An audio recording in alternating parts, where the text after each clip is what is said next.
Bonjour et bienvenue dans la nouvelle émission de Cabinet Story, notre émission qui fait parler les professionnels de santé. J'ai l'immense honneur aujourd'hui de recevoir Antoine et Héloïse, deux kinésithérapeutes. Et nous allons aborder aujourd'hui comment la vie personnelle et la pratique clinique s'enrichissent mutuellement sur 4 parties. Et donc, je vais vous laisser déjà, dans un premier temps, vous présenter. On commence par toi, Antoine. Oui, alors, enchanté, merci de nous recevoir aujourd'hui. Donc moi, je suis kinésithérapeute de métier. Je pratique en libéral aux alentours de Montpellier, à Saint-Mathieu-de-Tréviers.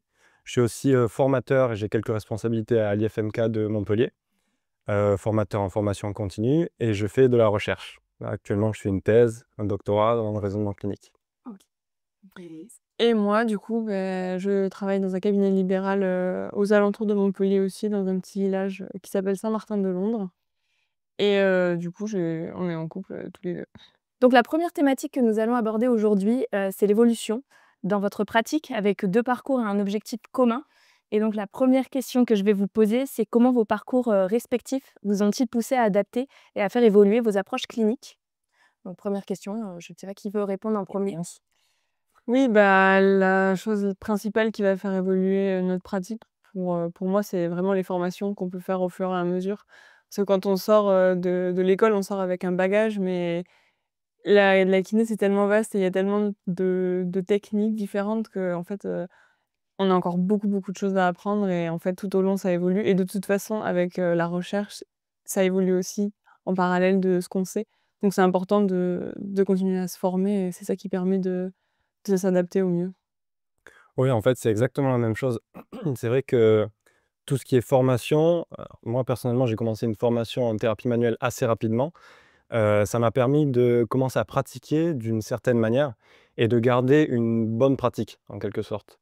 Donc tout ce qui est formation, la rencontre avec, certaines personnes, ça permet vraiment de développer quand on a des mentors, des personnes qui connaissent bien dans le milieu, que ce soit avec beaucoup d'expérience, heu, expérience clinique ou expérience dans la littérature. Ça nous permet toujours d'apporter, plein d'éléments, super intéressants, entre autres. Ça me permet de rebondir sur, justement, Du coup, est-ce que tu peux remettre, comment ça permet de rebondir? ça me permet de rebondir, sur la prochaine question, c'est justement est-ce que vous pouvez partager un moment où vos échanges ont influencé une décision clinique ou justement fait évoluer votre pratique? Oui, on peut. Ça arrive souvent ça, Ouais. qu'on ait des cas plus complexes que d'autres où, ben, on se pose des questions mutuellement parce qu'il y a, comme je disais tout à l'heure, il y a plein de techniques et des fois on ne pense pas forcément à tester certaines choses sur les patients pour orienter vers d'autres, choses qui pourraient marcher quand on est un peu bloqué. Ouais, c'est vrai que ça nous permet pas mal d'échanger, d'avoir le même métier, la même passion, d'échanger à la maison sur, les cas, comme le disait Héloïse, qui sont complexes et ça nous permet, que ce soit elle qui m'en parle sur un cas un petit peu complexe, puisque j'ai une expertise dans un domaine, ou moi qui discute avec elle aussi. Ça arrive d'avoir dans les 2 sens un échange. Ça permet toujours de réfléchir en se disant, on le disait tout à l'heure avec les formations, il y a plein d'aspects à voir différents, de techniques différentes. J'aurais pas pensé à réfléchir à ce cas, à voir ce cas, sous cet angle de vue. Donc ça permet vraiment à chaque fois de se remettre en question et c'est assez agréable. Ça sort un peu de la zone de confort, mais c'est assez agréable de pouvoir échanger sur tous ces sujets, et de se confronter un peu à ça. Merci en tout cas pour ces réponses. On va aborder le deuxième thème, cette fois-ci sur l'équilibre personnel et professionnel, qui peut être un enjeu clé aujourd'hui pour progresser. Comment est-ce que vous, vous maintenez votre équilibre, aujourd'hui entre votre vie professionnelle et personnelle et tout en restant attentif aux évolutions nécessaires dans votre pratique?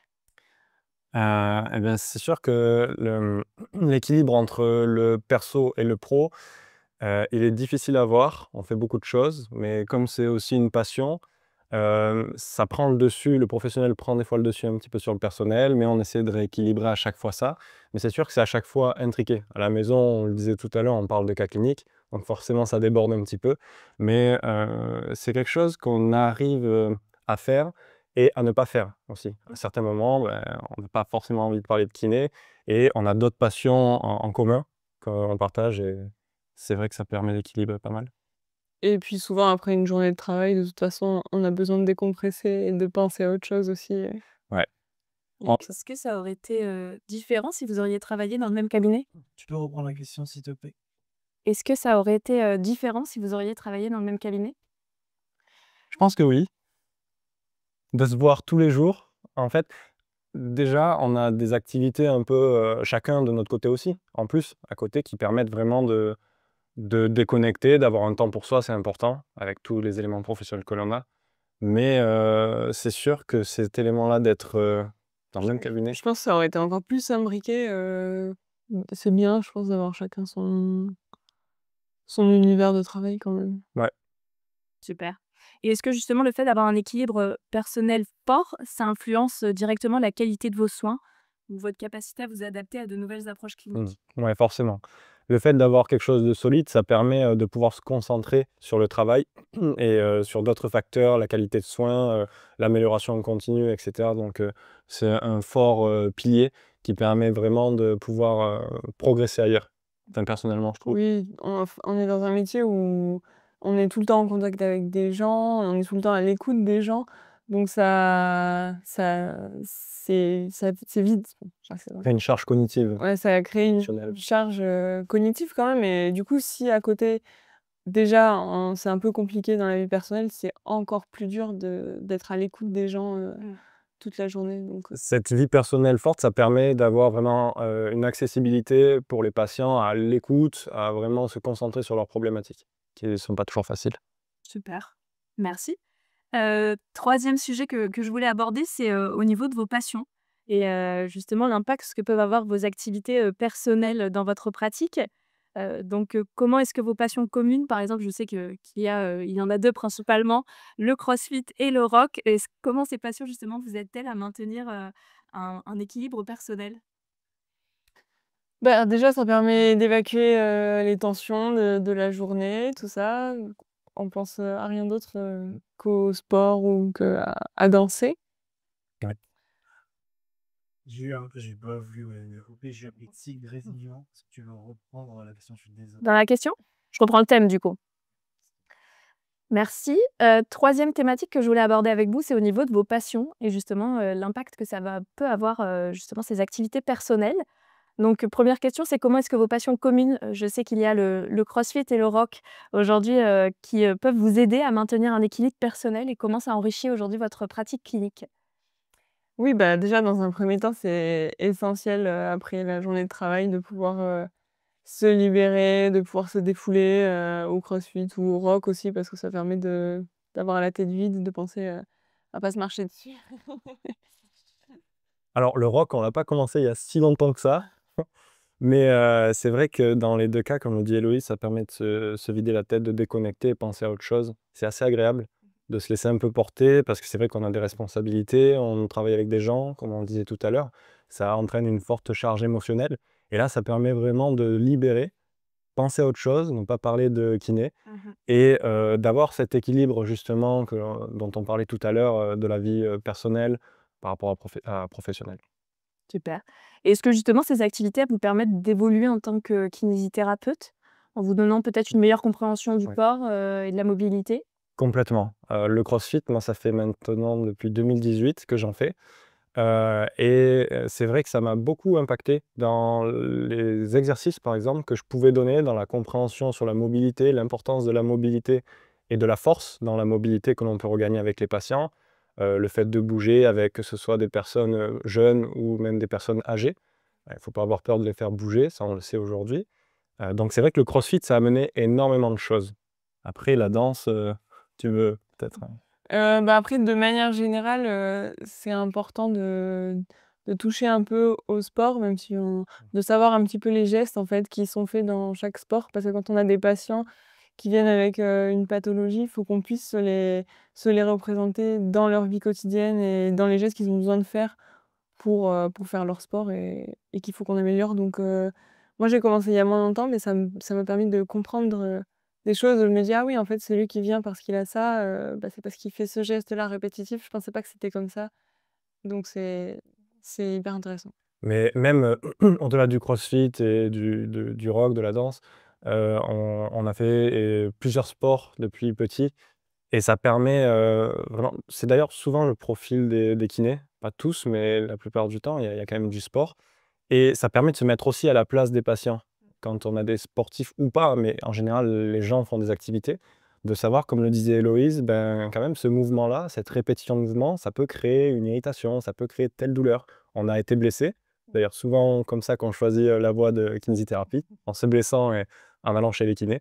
Donc c'est vrai que c'est ultra important, je trouve, dans même la représentation du métier et ce qu'on peut faire et ce qu'on peut proposer de plus qualitatif pour les patients. Merci pour ces réponses. On va aborder maintenant la quatrième et dernière thématique de cette émission sur l'évolution de la pratique pour répondre aux défis modernes. Donc aujourd'hui, les besoins des patients changent et je voulais savoir comment est-ce que vous vous adaptez à ces nouveaux défis dans vos pratiques cliniques respectives. Déjà, les patients, ils ont tendance à enfin, ceux qui veulent se renseigner sur la pathologie, ils ont tendance à beaucoup regarder sur internet. Donc il faut qu'on fasse, face L'éducation. à ça. Mmh. Parce que, ils arrivent, ils nous disent: «Bon alors j'ai regardé, j'ai ça et ça». En fait, c'est bien parce que du coup, ils sont curieux, ils cherchent à comprendre. S'auto-diagnostic. Voilà, mais d'un autre côté, on trouve de tout sur internet. C'est souvent, les cas les plus graves, ils disent: «Bon, j'ai regardé, ils disent que j'ai une tumeur, mais machin». Bon.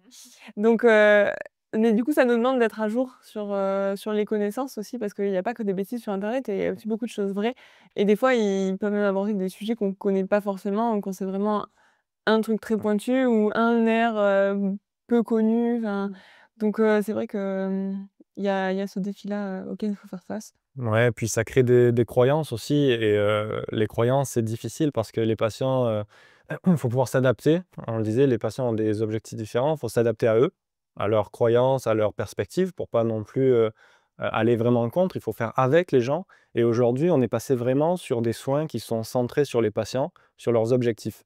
On ne peut pas soigner quelqu'un s'il n'a pas envie de se soigner. Et ça, on le voit fréquemment avec certains patients, certains profils qui sont plus difficiles à soigner que d'autres, parce qu'il y a des éléments un petit peu qui viennent perturber le soin dans les croyances, dans les attitudes, etc. Donc vraiment, cette idée de s'adapter aux besoins des patients et leurs objectifs qui changent, de les rendre acteurs, que ce soit eux qui se soignent. C'est pas comme le patient vient, comme un mécanicien, on change les roues, on change les plaquettes de frein et il repart. C'est pas passif, c'est vraiment lui qui doit se prendre en charge. Et nous, on est là pour accompagner plutôt. Et justement, pour en revenir à notre thématique sur la vie personnelle, est-ce que vos échanges privés sur des cas ou des méthodes vous permettent de rester réactifs justement face à ces défis? Oui, comme on le disait au début, en fait, ça nous permet, on a partagé déjà plusieurs cas, même entre nous, on se soigne, voilà, ça arrive. Ça nous permet vraiment de réfléchir, d'avoir de nouveaux cas, de s'exposer à des nouveaux cas pour débloquer soit des nouvelles compétences qu'on n'avait pas, soit renforcer des cas cliniques qu'on avait déjà vus et ça nous pousse à aller chercher. Quand, Héloïse me demande ou voilà, ça me permet de me remettre en question personnellement et d'aller faire des recherches en plus, de tester des choses, de revoir des formations, voilà, tout au long de notre carrière. Dans tous les cas, ça évoluera. La kinésithérapie, c'est pas, aujourd'hui, quelque chose de sûr à 100. Peut-être que ce qu'on dit aujourd'hui, dans 3 semaines, 3 mois, 3 ans, bah, ça sera complètement différent Mmh. et on est obligé de s'adapter à ça. C'est ultra important, comme les objectifs des patients et Exact. tous ces éléments. Et puis comme on se forme pas forcément sur les mêmes choses, parce on n'a pas forcément les mêmes centres d'intérêt, vraiment précis dans la kiné, donc ça permet aussi d'amener une complémentarité un peu, suivant les patients qu'on a. Tout à fait. Bien sûr. Merci en tout cas pour vos réponses très constructives. On va maintenant passer à la deuxième partie de cette émission qui va être un vrai ou faux. Donc j'ai plusieurs questions à vous poser. La première, ça va être est-ce qu'un bon équilibre entre vie personnelle et professionnelle est essentiel pour maintenir une pratique clinique de qualité? Ouais. Vrai. Est-ce que discuter de cas cliniques en dehors du cadre professionnel n'a aucun impact sur l'évolution des compétences? Faux. Faux. Est-ce que les méthodes traditionnelles de kinésithérapie restent suffisantes pour répondre aux défis actuels des patients? Faux. Plus dur celle-là. Ouais, faux, c'est jamais suffisant. On peut toujours faire mieux. Si tu veux qu'on développe, en fait, traditionnel, ça dépend de quoi on parle. Aujourd'hui, ce qu'on propose, c'est bien, sinon on serait très déçus, Mmh.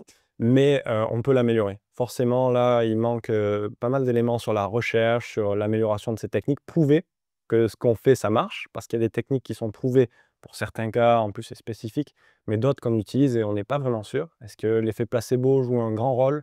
Parce que, même l'évolution naturelle des pathologies vont de mieux en mieux dans tous les cas, même sans intervention la plupart du temps. Donc nous, ce qu'on fait, c'est qu'on catalyse et donc on catalyse la, la récupération.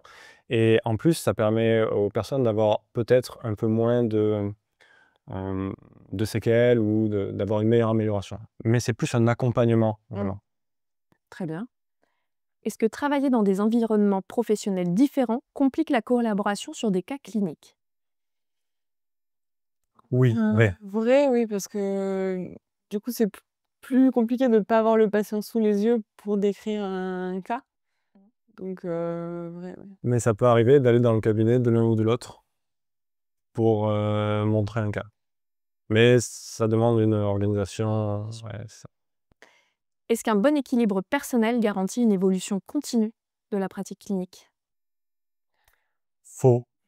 Moi, je dirais vrai, ça favorise. Oui, ça garantit pas. Ça garantit pas, mais on est... Ouais, dans ce cas-là, je suis d'accord. Mais ça garantit pas. Oui. Après, il faut être passionné, il faut aimer ce qu'on fait et être curieux dans notre métier.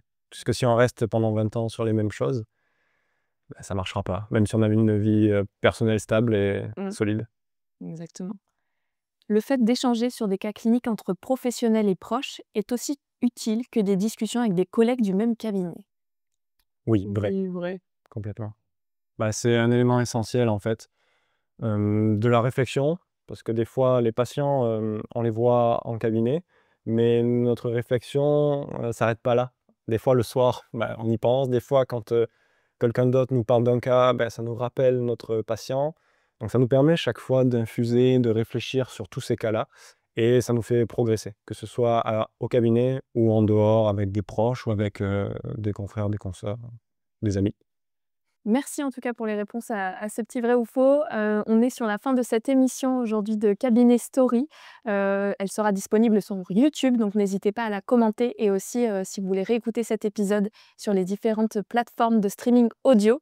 Je vous remercie une nouvelle fois pour votre présence aujourd'hui. Je ne sais pas si vous avez un petit dernier mot à nous laisser. Avec plaisir.